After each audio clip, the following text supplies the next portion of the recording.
Hello everyone, I'm Tarunkishwor Yumnam from IISER Thiruvananthapuram, India, and I'm presenting results of a project on pupil color plasticity in the common immigrant butterfly and its potential adaptive significance in collaboration with Birupaksha Banerjee and Dr. Ullasa Kodandaramaiah.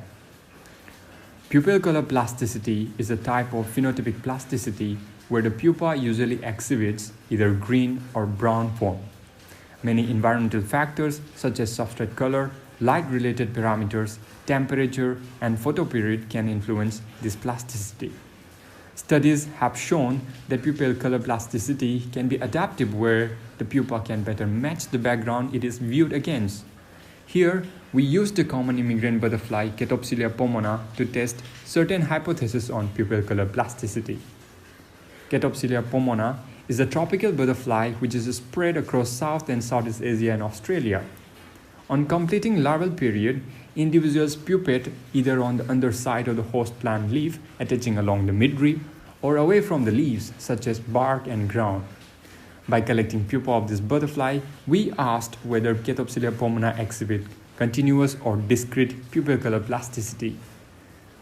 We also asked if pupation substrate choice influenced pupil color. Does pupil color respond to fine color variations of leaf pupation substrate?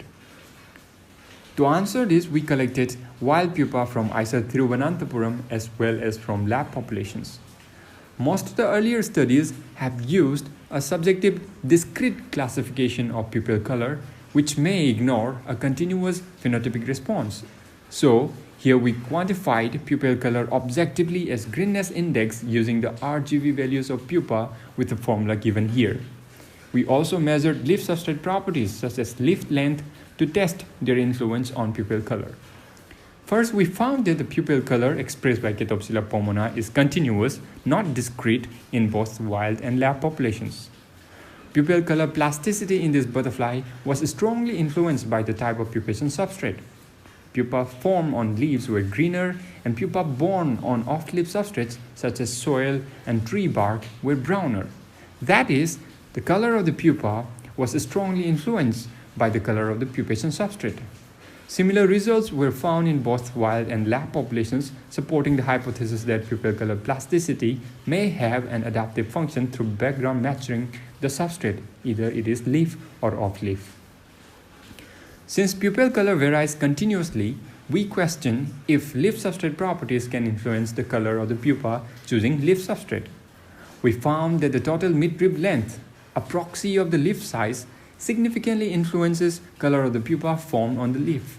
Pupa formed on longer leaves were greener than those on shorter leaves.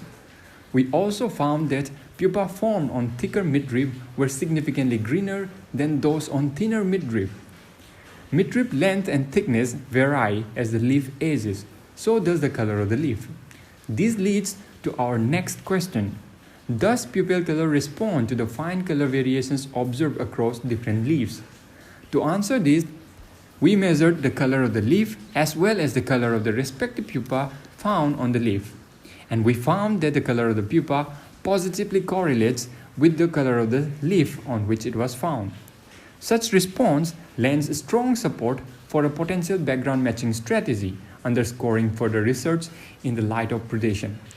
To summarize, taking advantage of an objective color quantification, our study found that pupil color plasticity in the tropical butterfly Catopsilia pomona is continuous.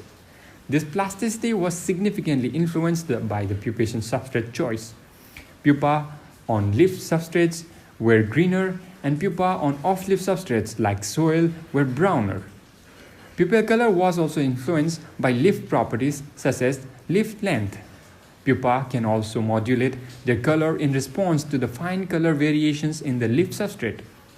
Overall, our study provides strong results that pupil color plasticity in the tropical butterfly Catopsilia pomona may be adaptive through background matching with the pupation substrate.